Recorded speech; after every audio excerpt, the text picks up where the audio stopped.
Od Enesa ibn Malika radijallahu anhu prenosi se da je vjerovjesnik sallallahu alejhi ve sellem rekao: uzvišeni Allah je zaista zadovoljan onim čovjekom koji nakon završenog jela ili ispijenog pića zahvali Allahu na tome. Bilježi se od Sejda ibn Katade radijallahu anhu da je vjerovjesnik sallallahu alejhi ve sellem rekao: četvero kome bude dato mu je dobro i dunjaluka i ahireta.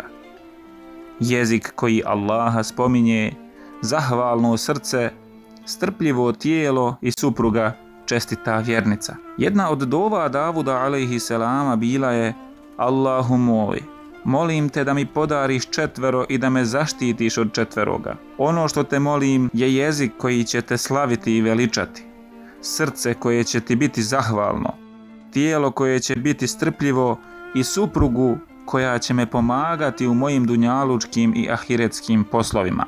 Molim te da me zaštitiš od poroda koji će mi biti gospodar, od supruge koja će me osijediti prije nego što je vrijeme da osijedim, od imetka koji će mi biti teret i opterećenje i od komšije koji će, kada vidi neko moje dobro, to sakriti, a kada vidi nešto hrđavo, razglasiti ga. Ko bude imao mnoge blagodati, neka često izgovara zahvalu Allahu. Ko ima mnoge brige, neka često izgovara istigfar, neka traži oprosta za grijehe. Koga pritisne siromaštvo, neka često i što više izgovara La hawla wa la quwwata illa billahil aliyyil azim. Nema snage ni promjene osim s Allahom, uzvišenim, veličanstvenim. Vjerovjesnik sallallahu alejhi ve sellem je rekao: zadivljujuće kod vjernika je to što je sve kod njega dobro. Ako ga zadesi kakvo dobro i on zahvali na tome, to mu je dobro. A ako ga zadesi neko zlo i on osaburi, i to mu je dobro. Džennetlije zahvaljuju Allahu u 6 situacija. Jedna je u Allahovim riječima: a vi, o griješnici, danas se odvojite. Kada se griješnici izdvoje, džennetlije će reći: hvala Allahu koji nas je spasio od naroda koji ne vjeruje. Drugi put će biti kada pređu preko sirata, a spomenut je u Allahovim riječima: hvaljen neka je Allah, govorit će: koji je od nas tugu odstranio. Gospodar naš zaista mnogo prašta i blagodaran je.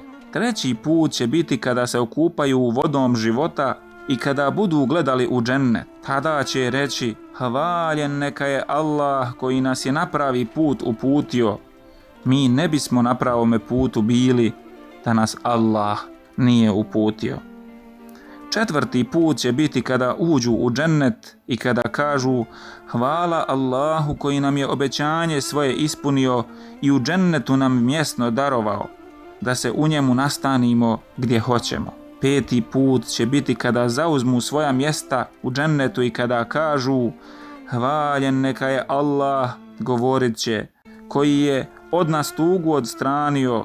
Gospodar naš zaista mnogo prašta i blagodaran je, koji nam je od dobrote svoje vječno boravište darovao, gdje nas umor neće doticati i u kome nas sklonulost neće snalaziti. Šesti put će biti kada završe s obrokom i kada kažu: i neka je hvaljen Allah, gospodar svjetova. Vjerovjesnik sallallahu alejhi ve sellem je rekao: ko bude imao 2 osobine, Allah će ga upisati kao zahvalnog i ustrajnog. Jedna od njih je da u vjeri i stvarima vjere gleda onoga koje je iznad njega, pa se ugleda na njega, a u stvarima dunjaluka gleda onoga koje je ispod njega i njegovog nivoa, pa Allahu zahvaljuje na onome čime ga je obdario.